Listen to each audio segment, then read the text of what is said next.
everyone. Welcome to Chief Chat. We're at WDHT TV studios with our police chief, Dan Voltattorni, and our fire chief, Dave Brogan. Two wonderful men who make sure our city is safe and in the best condition it can possibly be. Welcome, gentlemen, to Chief Chat. Thank you. Thanks for having us. Thank you. It's been a little while, so we've got a lot to talk about.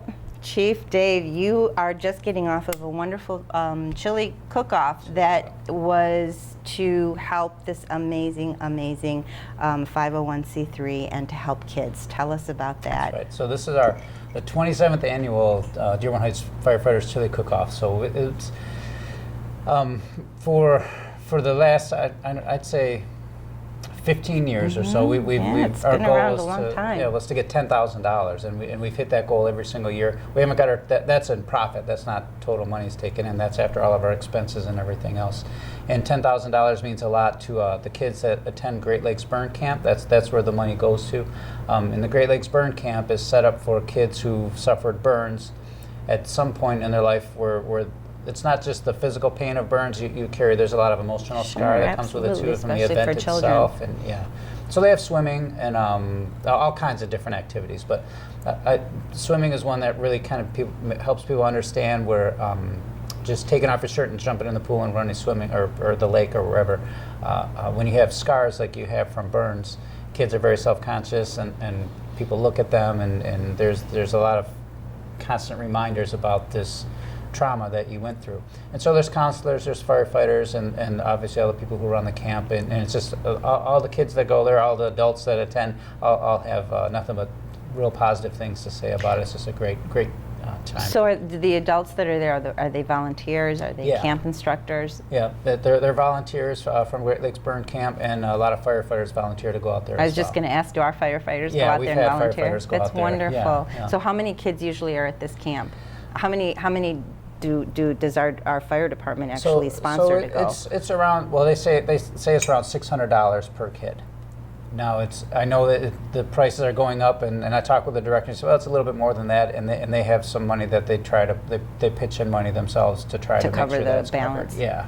But so we can send a good amount of kids with the money that we raise from this event. So how do you prepare for this? So it's a chili cook-off. Who makes the chili? So we have people. And is it good? Yeah, it's very good. It's actually gotten very competitive. There's about 15 people that compete. I know that there was. Are they all firefighters? No, they're people from all over. So some of them are really chili. serious. Some real serious competitors about it. Actually, this year probably the most serious competitors were two firefighters sitting next to each other. Had to mess with each other the constant time. Heading butts about who's better. Exactly. But no, it's a great time, and if you don't like chili, there's all kinds of food there. There's hot dogs, hamburgers. One of our firefighters,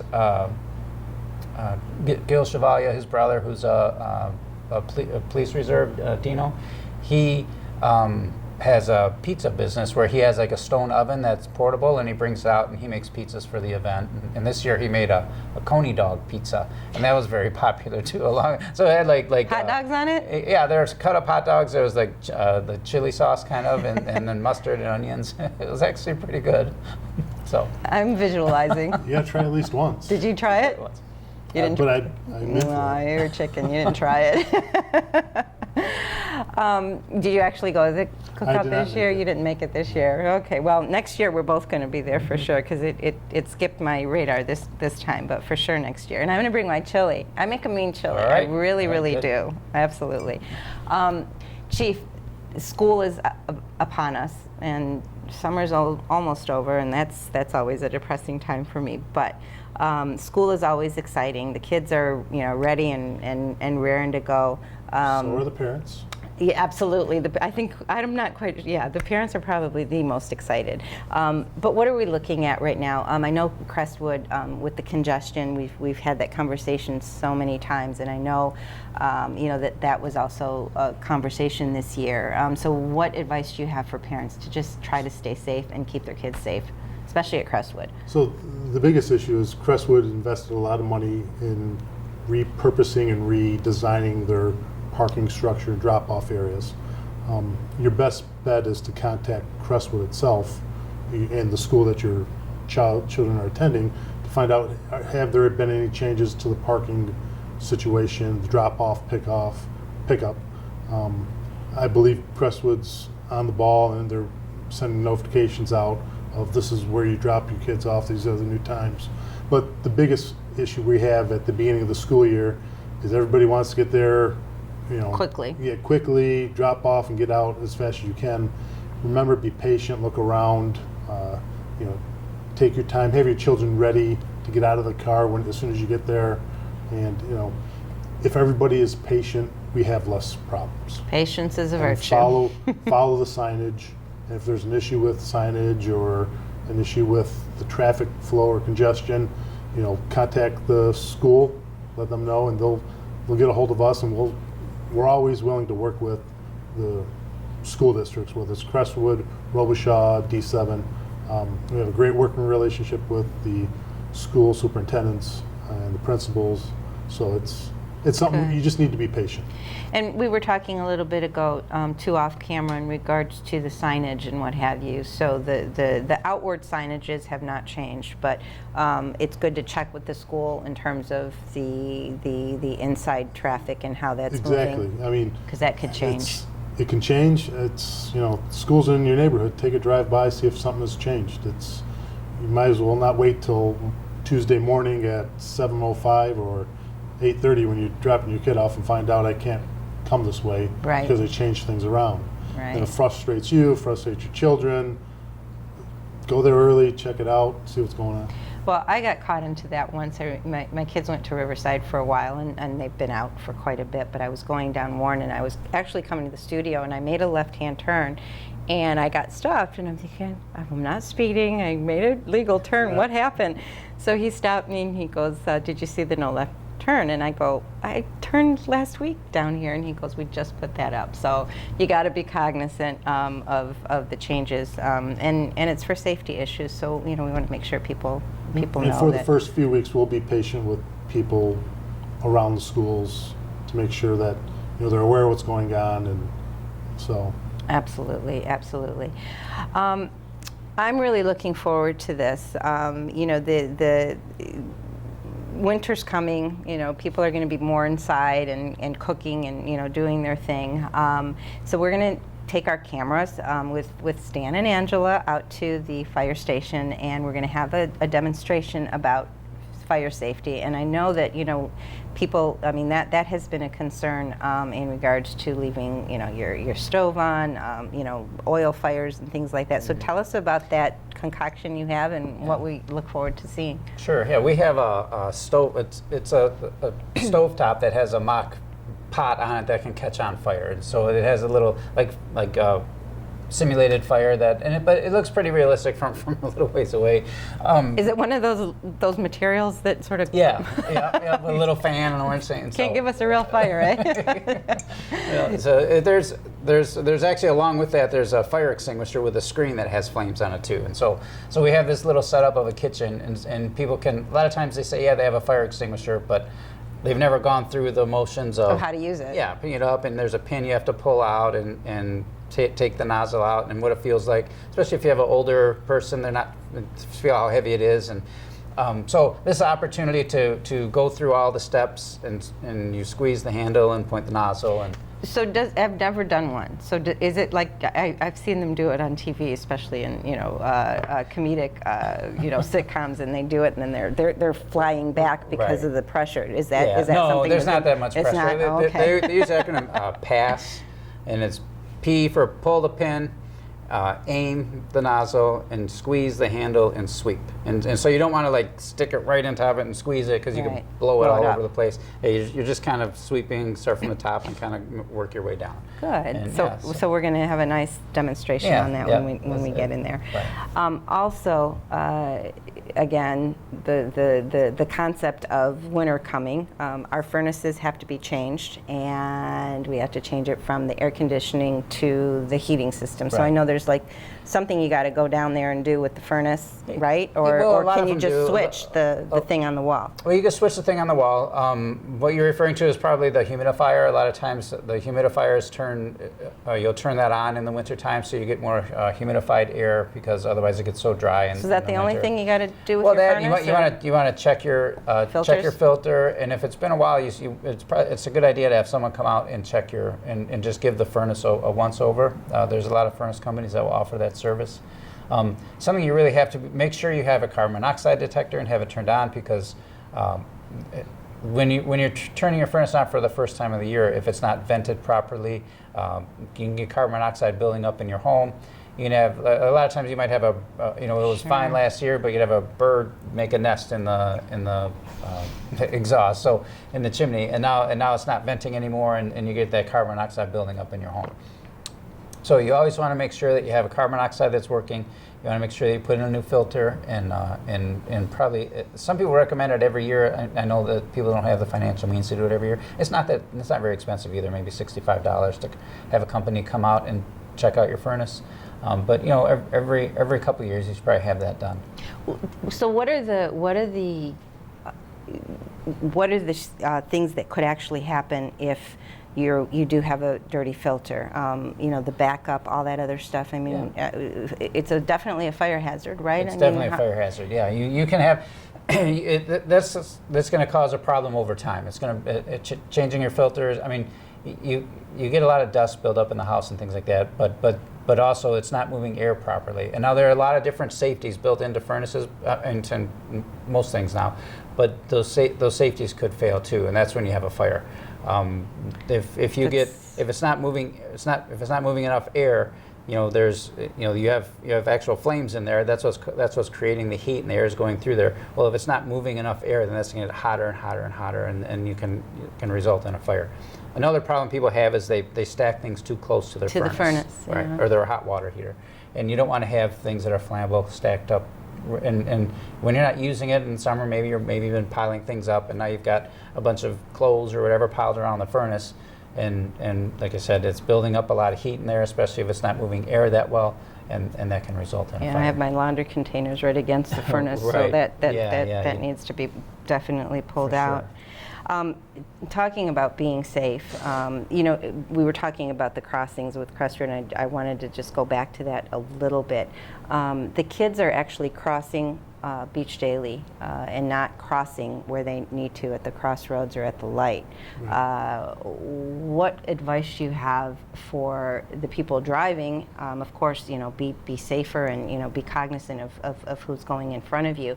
But is there some kind of solution that we're looking at for that? Or I know they talked about the bridge over, and that was a couple of years ago, and they talked about it again recently.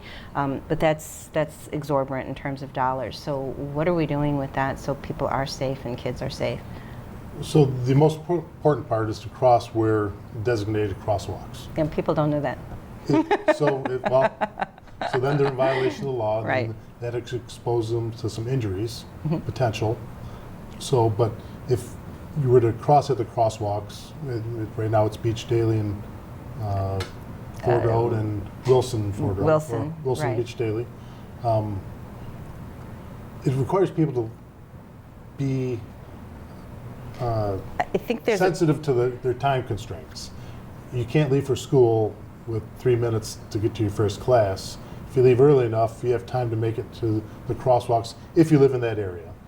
Yeah. So Sometimes it's- in the wintertime, so it's people are the walking- too cold well, to think about going It's one block the walking over. students that's an issue for, and we're always, every year that I've been around, it seems like we're always evaluating what improvements can we make to Beach Daily to try to get the kids across the street safely. I've been to other communities where they have, the flashing crosswalks, but then it's a 2-lane road that they're only crossing 2 lanes of traffic, and they've got lighted crosswalk signs and maybe even a crossing guard, but it's a 25-mile-an-hour road with the signs, and you could have people cross 2 lanes of traffic. Now you have 4 lanes of traffic. And you got to think about the backup too. It's exactly. it's Well, an yeah, issue. we're in a I would say densely populated area, and everybody has a car, and everybody needs to get somewhere in a hurry. And just There's got to no- be there's no careful. simple There's no answer. really simple answer for that. Yeah. unless somehow we come into a windfall of money, and or the school district comes into a windfall of money, that's might be able to do something for one school. So now you're dealing with that was just for Crestwood. What about the other school districts and all the schools in there? Sure, absolutely. And it really is about keeping our kids safe and making sure they make the right choices and the right decisions. Exactly. And unfortunately, lately we have seen so many bad decisions made, I guess, if you can put it that way, or people that are in situations where they've become vulnerable to narcotics, have had that kind of lifestyle, depression. All kinds of things can really lead to something like this. But we've lost a lot of kids within the last few months to overdoses and narcotics, and we were talking about that a little bit earlier.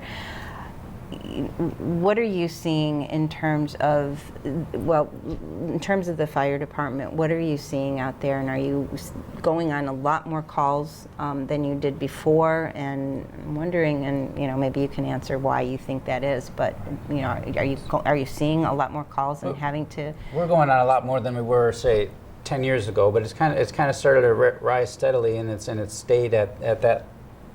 Unfortunately, it's a high level. It tends to come and go in streets. A lot of times, let's say a bad batch will come into the area, and when that happens, then we'll start getting a lot of them, or sometimes even multiple in a day, or multiple even on one scene. We might have more. What is the, and excuse my ignorance, but what is the actual narcotic that you see people are abusing the most? The one you think all the time is heroin. Heroin is the least expensive. But heroin, cocaine. Heroin, cocaine. They're not. They don't overdose as often on cocaine, but they can have a medical emergency. They can. And it is an overdose, but you have a heart attack and die from cocaine. Okay. When the traditional heroin or narcotic overdose, they stop breathing. It suppresses their respirations to the point where they're no longer breathing.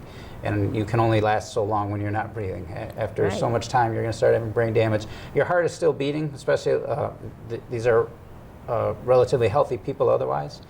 So their heart and their body fights to stay alive, but again, it's only going to last for so long until they pass away from lack of oxygen. And often you think it's heroin, but a lot of times it's fentanyl. Fentanyl is mixed in with the heroin, or they don't realize that it's fentanyl, and they were anticipating it being heroin. But you're not buying these drugs from reputable people, right? A pharmacist, where they're in a controlled lab somewhere where they know the exact dosages of what they're doing. So you never know exactly what you're going to get. And so,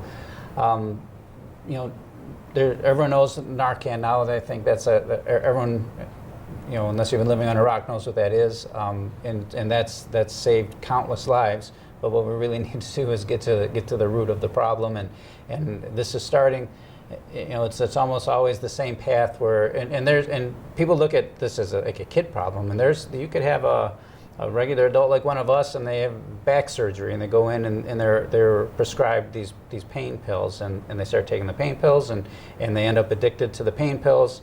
And they're paying their friends for more pain pills, or however they get down this path, and that gets to be very expensive. And heroin is a lot cheaper. And when you become addicted to the drugs, then you'll take these steps to get Well, I know a certain drug company was fined quite a lot of money for contributing to the opioid epidemic in a certain state. When you look at like the amount of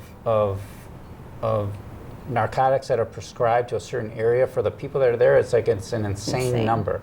But so there's irresponsible doctors that are doing it in drug companies, but and a lot of them have been busted. Right, but there's also there was a big press for people. We have these pain medications, and people are suffering, so why don't you give them the pain med? And so you're supposed to take the patient's level of suffering more seriously, and so they were kind of pushing doctors at one point to be sure that you're giving them the drugs that they need so they're no longer suffering. Well, that went a little too far to where they were really giving these things out, and people were becoming addicted. It's all about the bottom line, basically. Yeah, and then once they're addicted, before you used to have to, so you don't jump right to shooting up heroin, which is what people are thinking of, and it's, that's why it's hitting every demographic. It's not just like a certain area. Right, and it's there's like the stigma and the shame of people reaching out and getting help, and that's something we really need to get past.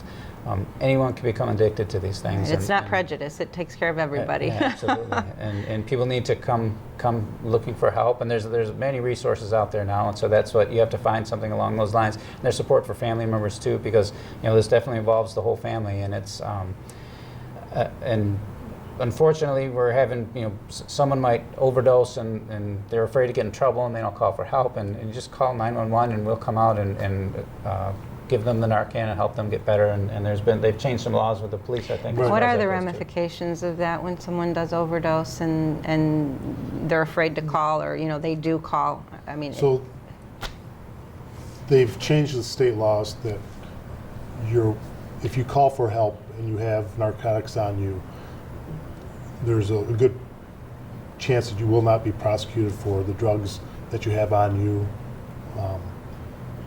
What you get into a problem when, if you're the person selling drugs to people and they're overdosing, they're more likely to prosecute you for that.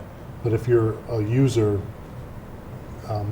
it's like the Good Samaritan law, where people were afraid to do CPR because if they did it and hurt them, or Right. they felt they were obligated, or they were involved in their death, they'd be held responsible.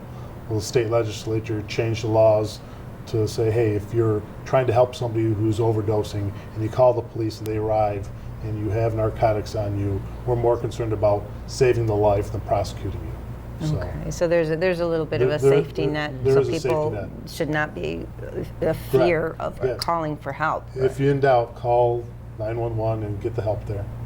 So what is actually in place to try to keep these narcotics, keep these dealers out of let's just say Dearborn Heights? I mean, what are we actually doing? What are we looking for, and how are we going after these individuals who are bringing in the tainted stuff and bringing in the real stuff? I guess both of them are equally horrible. So we'll do investigations into overdoses to see if we can find out where they received their Sort of find the try to track it back to where it came from.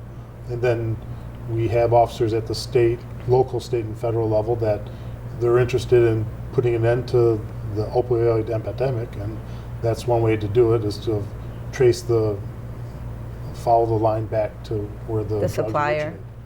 And then doctors too. I mean, in terms of opioid, I mean that's more sort of a doctor trail. Right. So there have been doctors that have been prosecuted for, absurdly overprescribing, and it's not just overprescribing; it's doing it criminally.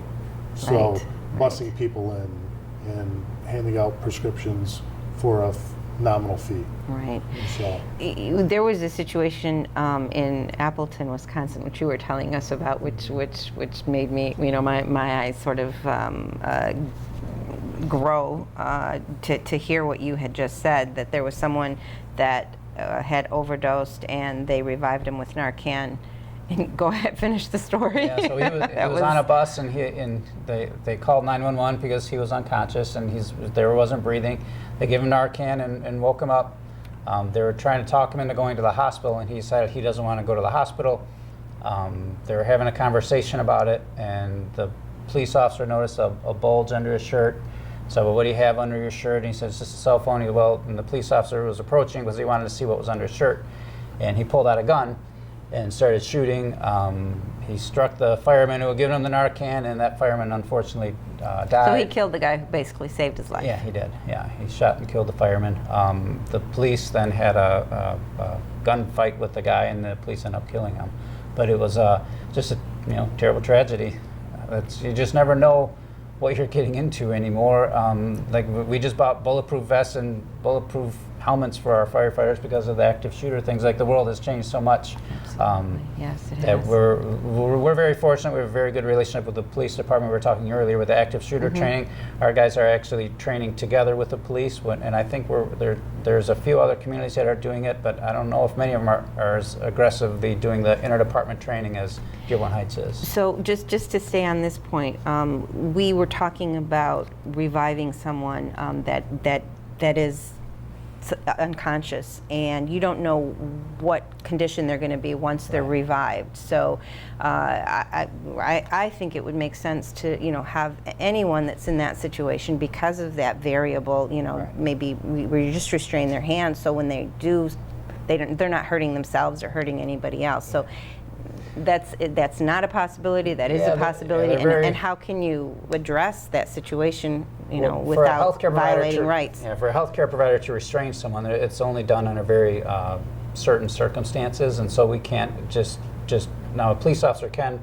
I'm not sure of the circumstances that you can restrain. So is it mostly when you react to these calls, it's just the police department there, or the fire department and healthcare professionals, or are there any police officers that are actually? The police officers usually come with us to an overdose. Not every single time. I think that we had one just this morning, and the police were tied up on a bunch of other ones. They were trying to get someone over to us, but we don't delay going to treat someone for that. Certainly. So it's not. I'd say the vast majority of the time the police are with us on these types of calls. But a lot of times, not every single time, but it's not unusual for someone to go from, they really look like they're dead, they're not breathing, and you give them the Narcan, and they can jump right up, it's like you dump a bucket of ice water on them, and they want to fight. And it's just like a knee-jerk reaction on their part. They might not even be a nasty person. It's just they're up and fighting, and that's the variable, because you don't know how they're going to react.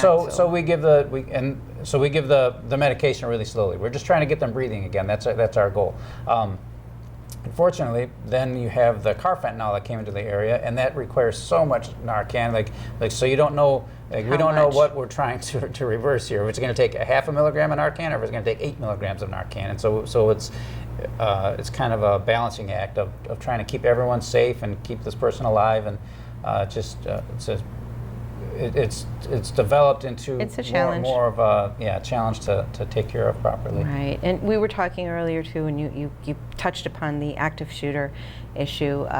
You were saying that you work together for training and to get the fire department trained as well. And I think that's a real conversation nationwide, countrywide, internationally, given everything that we've seen that has occurred in our country in places that you would never think would be an issue. So we were talking about possibly giving people some kind of information in regards to whether they want to educate themselves about being in a public place and about those kinds of things. I know we only got a couple more minutes, but what would your advice be, and where can people go maybe to get trained, even just citizens to know what to do? So the biggest thing to do is be aware of what's going on in your surroundings. I do it, and I know the fire chief does it. We always kind of know where all the exits are. Be aware of who's coming in, who looks suspicious. I mean, people that look suspicious, half the people I believe that were involved in these shootings didn't look suspicious. You know what I mean? So they look like everyday people, and all of a sudden something snaps in their life and they do something horrible. So be aware of what's going on around you, how to get out of any place that you're at, not just one exit, find 2 or 3 exits, it's preparing yourself for the horrible and how to survive it. That's the day and age we live in, unfortunately. You had mentioned something, you said run, fight. What was it? Run, hide, fight. That's kind of, there's actually, if you search that on the internet, there's videos about it, and the first thing you do is you just want to get away from the situation, and then you want to hide if there's nothing fight, else. And look at the situation. If you can't do anything, go for it. They're saying, don't try to talk your way out of it when one of these people are in this mode. They're not. No one's going to talk about. So maybe we can talk about that on the next Chief Chat a little bit more extensively, and give some people some information. I know Homeland Security does a lot of those trainings out there too, and I think it's really important for people that are in businesses and in bigger buildings to have that done. So thank you both so much. Thank you. Chief. Thank you, right, Chief, thank you. And thank you for all you do to keep us safe here in Dearborn Heights. We live in a wonderful, beautiful city. I've been here 40 years. It is really something to be proud of, to be a resident and a citizen of Dearborn Heights, and also to have these gentlemen working as police chief and fire chief, keeping us safe. Thank you all. Stay safe out there, especially for the upcoming coming school year. Students, be safe, follow instructions so we can avert any tragedy that may happen. Have a wonderful day, and we'll see you next time on Chief Chat.